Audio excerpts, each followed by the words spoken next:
मसला ये है कि आप जब तक पॉलिटिकल स्पेस नहीं देंगे अपने मुखालफिन को, जब तक आप उनकी बात नहीं सुनेंगे, चाहे वो बलूचिस्तान के लोग हैं, चाहे वो KPK के लोग हैं, जब तक आप रियल इश्यूज़ को एड्रेस नहीं करेंगे तो आपको ये प्रॉब्लम का सामना रहेगा और ये फेलियर आपको एक्सेप्ट करना पड़ेगा कि ये आपकी नाकामी। जी देखें, बात ये है कि फिर आप मुझे बताएं कि ये किन के साथ खड़े हैं?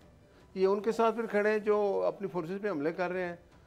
ये बात इस वक्त होनी चाहिए, इस वक्त ये बात होनी चाहिए कि जिस सूरत हाल में हम इस वक्त ये जो दहशत गर्दी है इसके मसले पे APC बुलाई है ना, PM साहब ने एक इस्लामिक कौंसिल कमेटी कल इजलास होगा। नहीं, वो ये नहीं कह रहे कि हम उनके साथ खड़े, वो कह रहे हैं कि आप हमें मैं बात करता हूं, ही नहीं दे रहे। लेकिन आप ये उधर चले जाते हैं कि 2024 का इलेक्शन, 2018 का इलेक्शन में आप आ गए, अच्छे भले मुल्क को आपने इस हालत में पहुंचा दिया। आपने कतर में बैठ के इन तालिबान को बाहर निकाल दिया, जो जेलों में बंद थे, जिनके ऊपर मुकदमात थे, आपने उनको बाहर निकाल के, अब वही लोग हैं ना, ये बात फिर लंबी हो जाती है। मैं कहता हूं कि जो कुछ माजी में हो गया, अब जो सूरत हाल है उसको बेहतर करने के लिए अपनी फोर्सेस का हम साथ दें। खुदारा इस बात से निकलें, इमरान खान जेल में है, इमरान खान जेल से बाहर है, इलेक्शन हो गया, जो मौजूदा सूरत हाल है, मैं अपने मीडिया से भी कहता हूँ इस बात पे आए।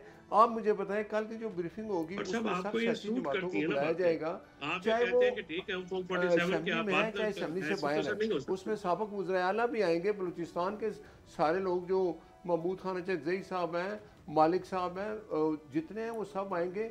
उनमें जब ब्रीफिंग होगी तो उनसे बात की जाएगी कि भाई ये सूरत हाल है, इसके लिए ये फैसला करना है। वो फैसला को कल तो नहीं होना।